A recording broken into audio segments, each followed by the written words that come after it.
So, well, that's us live. And hi, Carolyn. Thank you for getting in touch with me. Thank you in particular for agreeing to come and do a live chat with me. Oh no, thanks for inviting me. Can I just, before we go any further, can I just check something? And that is to make sure that everything's working as it should do. Yeah. Because I always get a bit nervous at this point. And I'm just wondering if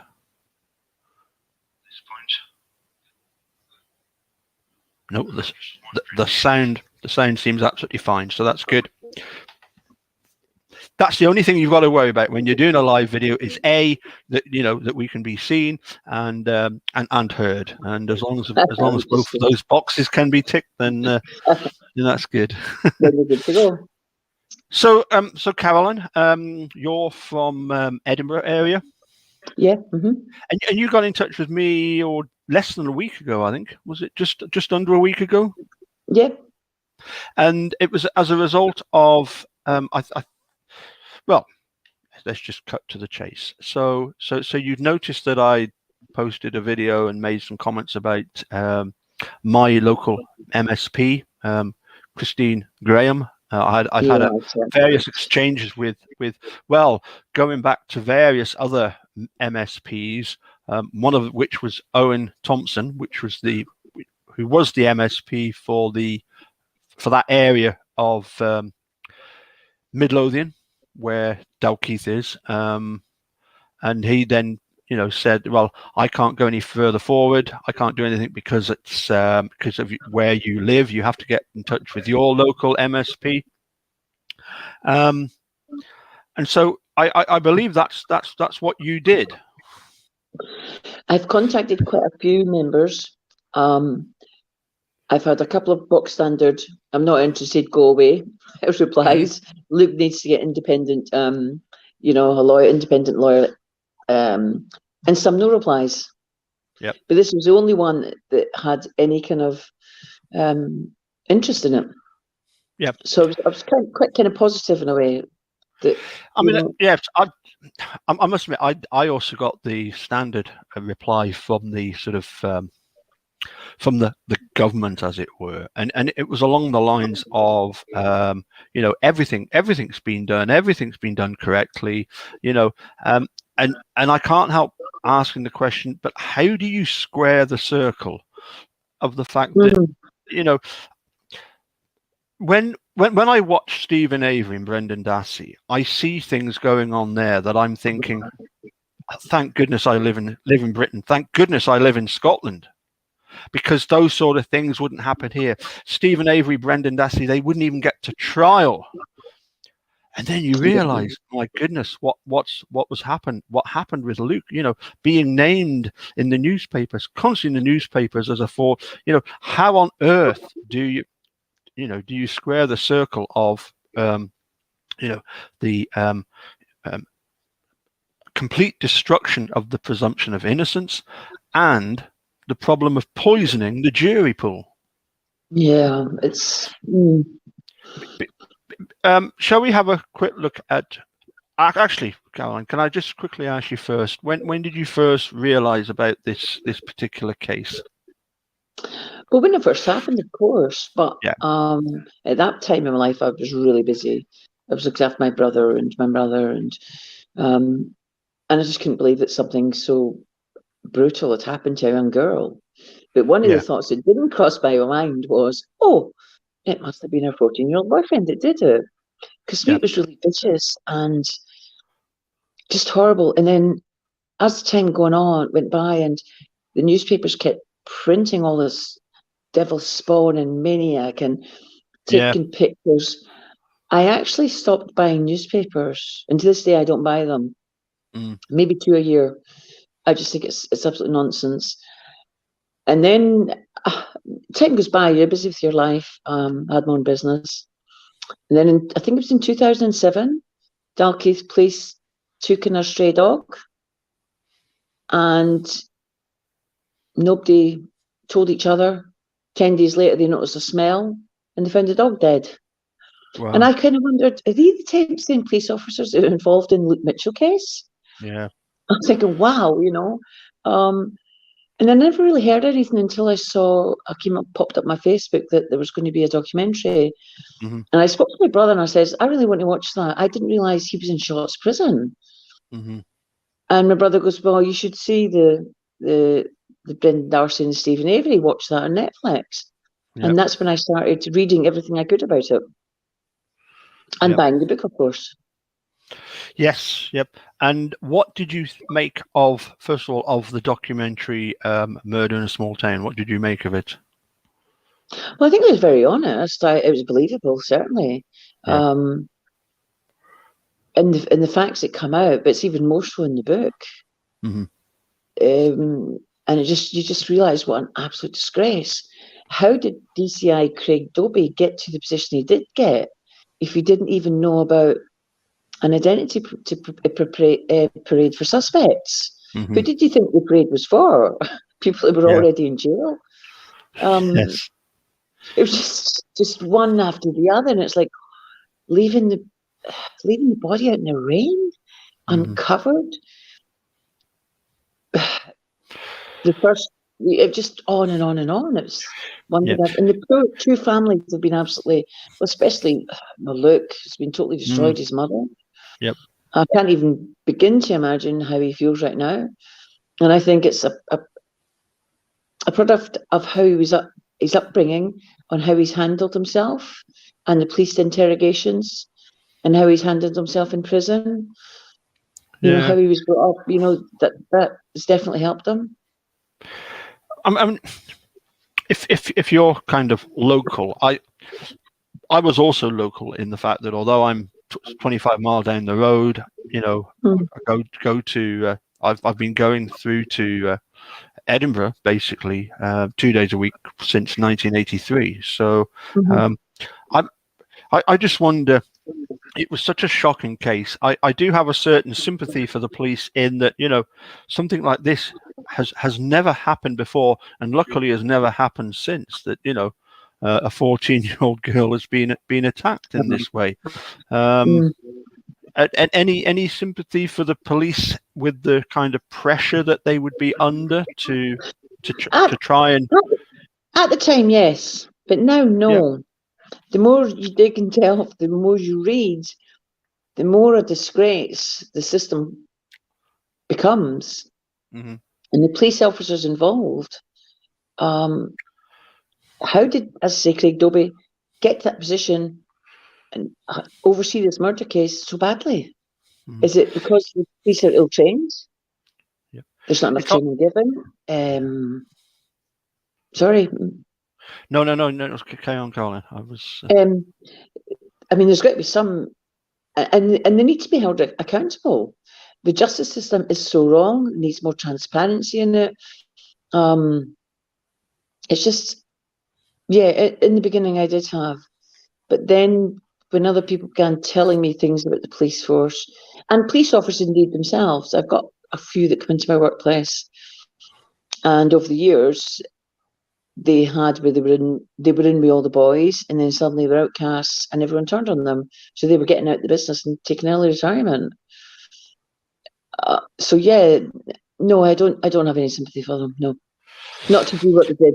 They put the claws on Luke Mitchell, and when their claws are on, you can't get escape. And no, it's wrong, totally wrong. As we were sort of chatting backstage just before we started, as it were, I mentioned the fact that I was alerted by a supporter of another case over in America, well, of both Stephen Brendan, but also of a police officer called Daniel Holtzclaw, who his own police department turned on him. And there was Linda posted a video, and it was Kay posted a video. I think it was Kay posted a video, and it was of a I've put the video in the description below, so once you've finished watching here, please do go and watch this. This is absolutely amazing. It's called let me get it right. It's called, it's on the channel called, this is an American channel. It's called Judges for Justice. And it's a retired judge, retired judge called Michael Harvey. And the title of the video is Wrongful Convictions, a National Disgrace. And it's interesting because you get to hear about all of this sort of stuff, like the noble cause effect. Because the police think it's somebody, they think it's then happy to, they think it's okay to then try and force the issue, as it were, because it's a noble cause, because they think that it's Luke, then they're happy to bend the rules, and sometimes in America to really, really bend the rules in terms of trying to get, secure a conviction. And as I said to you earlier, I'm shocked at the fact that when you watch stuff like Making a Murderer and you see what goes on over there in America, and you think, well, that would never happen here. This isn't just the UK, but this is Scotland. Scotland gave the, back in the Renaissance period, Scotland gave the world everything. Medicine. Surgery, travel, transport, all sorts of stuff that Scottish in the Renaissance period gave the rest of the world. And in America, they particularly like the Scottish legal system. They think it's great, but we have to be so careful. Anyway, let's cut to the chase, as it were, and I'll pop it up on screen, and I'll let you tell us a little bit about this this email that you received, which was a lot more interesting than some of the standard ones that I've and a lot of others have received, and that you said yourself that you've received. So let me pop it up, and if you'd like to read it, I'll pop it up now. So it's that one there. No, it's not. Yes, it is that one. Let me pop it up to the beginning. Mm-hmm. So if you'd like to take it away and just read through what... Okay. Thank you for your emails below, and my apologies for the delayed response. Because of the election rules, currently I'm not allowed to take casework on in the normal manner. Also, queries involving the criminal justice system requires careful consideration. Well, that's fair enough. We've got these rules at the moment. People are seeking re-election. We understand that that's fair enough. But I would say, all we're trying to do is say, it doesn't. We're not really that worried about your re-election. I think we just want you, the politicians, to be aware of this, because you're the ones now that we're relying on to make a difference. Anyway, sorry, I'll shut up. Therefore, I would suggest that, should I be re-elected, we arrange a call about this issue after the election. I am not able to have normal constituency meetings during the election campaign period, which began on 25th of March. Would a call after the 6th of May be acceptable to you, should I be re-elected? Then we could properly talk through your concerns. For clarity, I cannot commit at this stage to anything beyond a conversation. I get the impression that, sorry, I forgot to mention, this is Ben McPherson. Ben McPherson. Yeah. Mm-hmm. I sense that he is curious about this now. Yeah. He wants he wants to try and get to the bottom of this. And it's the first positive response I've had out of all the emails I've sent. Yeah. Yep. So, which I thought was quite positive. Yep. I mean, one of the things I suppose we would want to know is, have you watched the Murder in the Small Town documentary? Well, in my reply, I have mentioned that to him. Mm-hmm. I've mentioned that he should look at that, look at that, or even some of John English's podcasts with Dr. Sandra Lane. Yep. So that in the event that we do speak in May, he will be up to speed on the case. I'll send you a copy of what I've sent him. Yep. And then finally,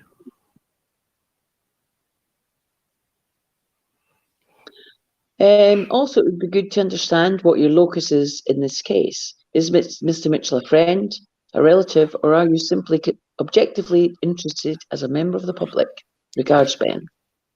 well, as I said earlier, as far as I'm concerned, Luke Mitchell, yes, he's a friend. Mm-hmm. He's also, we're all Jock Thompson's bairns, and we're Definitely. all objectively interested as members of the public. So I think we can tick all three boxes there. Oh, definitely. Yeah. I mean, look, I say, is he a friend? If it transpires that he is this amazing criminal mind that was able to do this and fool so many people into making us think that he's actually innocent by things like being able to completely clean himself of any trace of forensic evidence, and for me that's the big problem in this case, is the forensics. If it was found out that he was really, really genuinely guilty, okay, then maybe you wouldn't want him as a friend. But at the moment,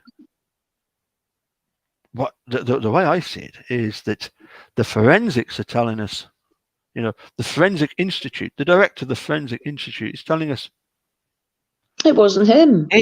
It's there is huge reasonable doubt on this.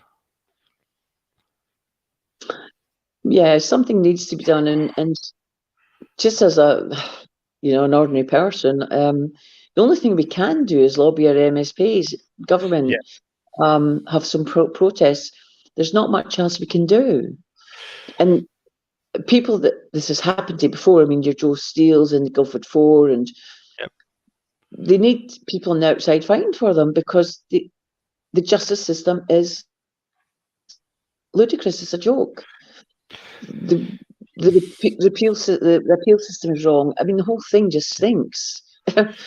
It's like one big society on its own, Yeah, I mean, as I say, for me, the problem is that, how do you square this circle of how on earth did this case go to trial in the first place, when you have got such a destruction of the presumption of innocence and such a poisoning of the jury pool? It's that for me is the big problem. But yes, it certainly needs an independent review. And as far as I understand, if there are enough MSPs in the new Parliament that want to that want to set up a committee to actually look at this case, I think as an MSP, if I was an MSP, that's something I would want to do, because it's all well and good, going on about your party politics and whatever party you are. But one thing you can show yourself to be is a concerned, member of the public, the same as the rest of us, but with the power of being a member of Parliament. And to become truly involved. I mean, the DNA thing was ridiculous. How could you have scrubbed all DNA off himself, but not the body, and in the time frame given, and which is laughable, really. I mean, I don't know why they even. Totally can't understand why the police wanted him for it. Was it because he was easy target out of all of them, out of all the possible suspects? I mean, surely just because he was her boyfriend. I mean, 14-year-old. I think that there were certain the main two that, if you like, the guilters would point to would be the fact that, as Luke said, quoted himself in the documentary, pin it on the local weirdo, But I mean, how many people have we known, teenagers, that have strange, what I'm trying to look for the right word, but that we think of as being strange. You in the documentary, you saw these people walking around town with all their black on, as if they're trying to be something different, So that for me was the main crux of the the prosecution, was the fact that well, he's a bit weird. And yet, in the pictures, you see him with his mum in the interview in Sky News. He certainly doesn't look weird. He looks like an innocent little lad sitting with his mum, totally stunned. He looks like just awful what they've done to him, and I think it's very difficult to even to complain about the police. The process is so hard. Yeah. I thought it was. Yeah. I never realised how bad the system was and how kind of corrupt, and of course not all police officers are corrupt. No, I know a few, but they all band together and stick together. Yeah, as one of the Yorkshire supporters of Stephen Brendan down in Yorkshire, Mark Oddy has often said, when it comes to law enforcement, all compasses point north, and as soon as one compass points north, everybody else's points in the same direction. Very true. It is. It's and the way they just band together. And, they want you've done it, and the way they change their statements and play with the evidence, and it's awful. Yeah, as I say, the two most sort of incriminating things were the fact that he's the local weirdo, and this whole theory that he led the searchers straight to the crime scene. But he was one of four people, one of which was a granny. Okay, and I had a guilt having a go at me for the fact that this was a 10-foot high wall, that he's gone over to find the body, and it's like, no, I've walked along that path. I've been through the hole in the wall. The hole in the wall means that the hole, the sort of V shape cut in the wall, is about waist height. You can easily climb over the wall at that point, but you're narrowed down to three people who are going looking, and so one of those three gets to find the crime scene. But yeah, going to this business of the all the interviews of him after that, I believe it was suggested to him to try not to show any emotion. And that again is another thing that they use to then, you're damned if you do and you're damned if you don't. If you don't show any emotion, you're the killer. And if you do show emotion, you're overreacting. 14. I mean, oh gosh, it's just unbelievable, really. And how, I believe the granny was in her 60s and arthritic. Yeah. So why wasn't the mother and her partner out looking for Jodie? Why the grandmother? Beggars belief. Well. And I do believe the story about the dog finding Mia. I know what I've got one of my dogs is a Cocker Spaniel. Yep. Oh, he can smell anything. And he's a good scent dog. The whole thing is just disgraceful. It really is. There's no words left. Poor Luke, I often wonder what's his frame of mind. If he got out tomorrow, he's never been in a nightclub. He's never been in a pub. He's only ever had one girlfriend. He's never chatted anybody up or, been in this world, our world, the normal world. Yeah, in many ways, it's like, if he was released tomorrow, it's a bit like Brendan Dassey. It would be in some ways it would be the same. 16-year-old, 17-year-old. No, he was 16 then, wasn't he? Or 17 when he was sent to prison. He's still basically that same teenager in many ways that he was back then.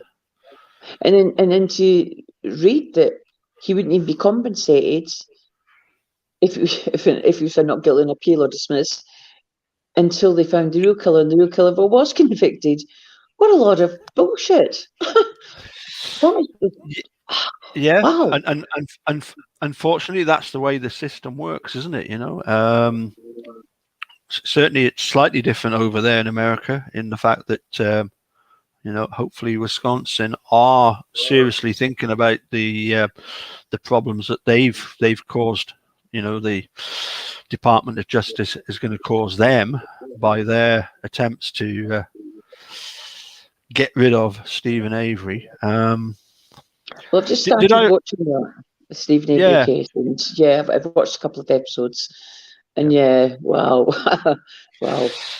Well, as I say, the other case that you really do want to watch is, as I say, it was Kay Sanders that posted this video of the Judges for Justice. But Kay is a huge supporter of Daniel Holtzclaw. And you mentioned that, that there is a connection between Stephen Avery and Daniel Holtzclaw, and that is that Kathleen Zellner was representing Daniel until it got to the stage where she was so committed to Stephen Avery's case, and the distance involved, going from, being in Chicago, she's in Chicago, this is Oklahoma City. So, she still supports Daniel Holtzclaw, but it's just incredible what they did to an active, serving member of the police force. This I think is the big problem. We really want to keep the standards here in Scotland as high as possible, because we certainly don't want to go down the route that they're going down in over there across the channel. As I say, if you get the chance to watch that video that's in the link. Oh, I will. I know my brother will be very interested in it. He's following all this. In fact, as I said, what I'll do as well is I'll put the link to something to do with the Daniel Holtzclaw case. Probably the best one to watch first of all is a documentary by Michelle Malkin. She goes into it, but then another guy to go check out is the dude himself, Eric Hosey. He did a lot of videos about Daniel.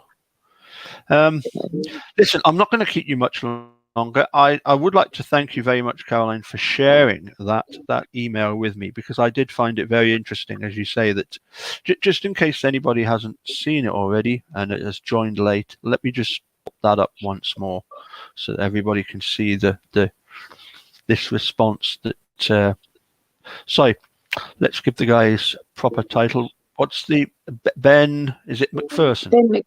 Ben McPherson, yes. Right. Let's just. Oh, sometimes I do tend to click the wrong button. So me too. So you'd sent several emails to him, and eventually he's given you a response. No, I sent one, and I got a response saying, "Could I give my full name and address?" Which I did, and then he responded accordingly.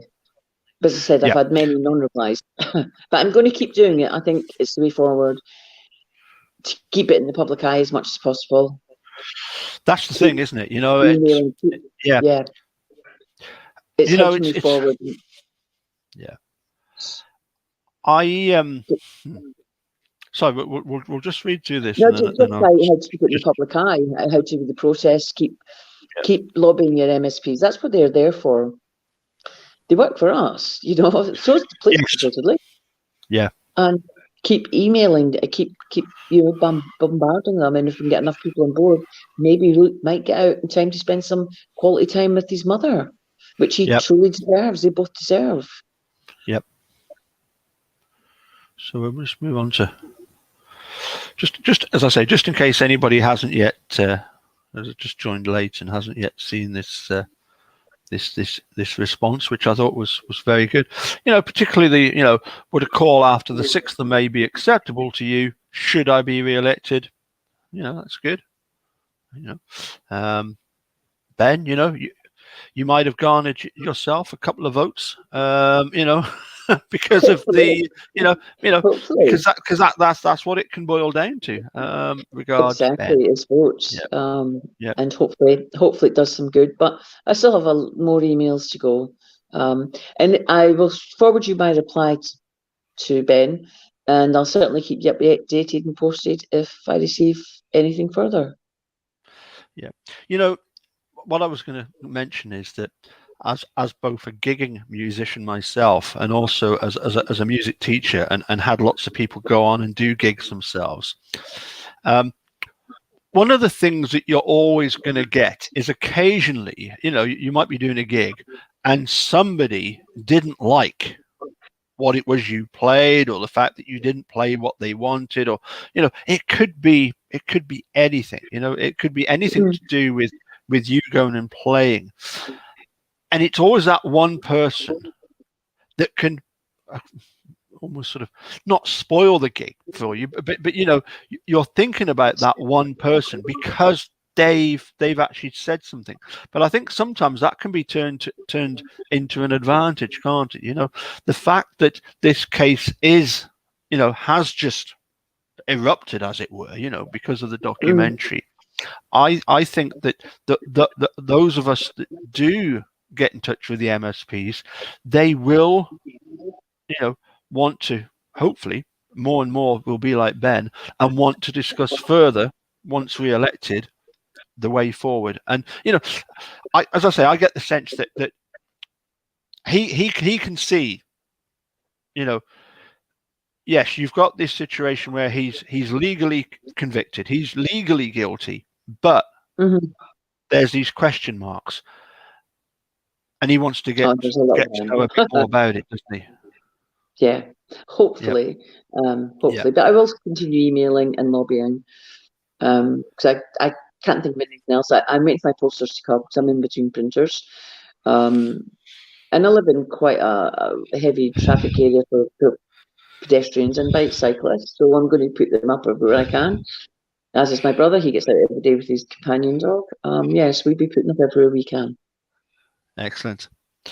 Well, Caroline, thank you very much for taking the time to join us. I know you were a bit apprehensive at first because this is something new to you, but I can assure you the only thing that can ever go wrong with these videos is if we lose internet connection. After that, everything else is good.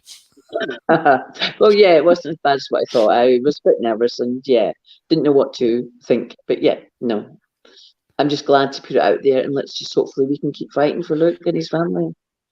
Well, as I say, thank you for sending me that message and for sharing this email with us.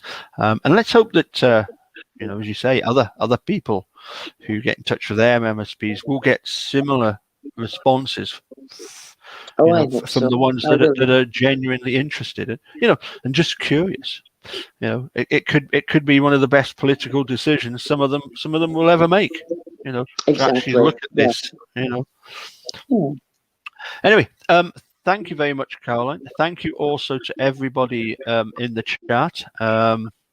Although, interestingly, there's not many people in the chat, so I'm just wondering if some of them are watching this on YouTube but don't actually have a YouTube subscription, because there's not many comments in the chat, and there were no actual questions as such. So no, I think we're all good. Thank you, Linda, joining us all the way from Spain. Oh, right. Great. Yeah. And she says that she's watched the documentaries, read Sandra's book. We've got one of the regular contributors on this channel, Jazz. Who else have we got? We've got Paul Ward up here, and Paula Gardner. Hi, Paul and Paula. And there you go. And Lil Bob. And Fiona Scott's here. Hi, Fiona. So I think that's everybody in the chat. In the actual oh, sorry, no, we've missed a couple. There's our very good friend Linda. And Peter Baker. Hi, Peter. And then I think I have covered everybody. If I haven't, I do apologize. But I think that's everybody. So anyway, thank you, Caroline. It'll be interesting to see. Oh, and we've got a new one there, Ronnie Murphy. Hi, Ronnie. Hi, Ronnie. Hi, everybody. It'll be interesting to see what happens then for Ben. And yeah, and when you take him up on his offer on the 6th of May, if you could come back and tell us a bit about it. I certainly shall, yeah. That would be great. Yeah, hopefully. But thanks for inviting me on. You're very welcome. Thanks very much. And great, cheerio, thanks. everybody. Thank you. Bye-bye. Bye.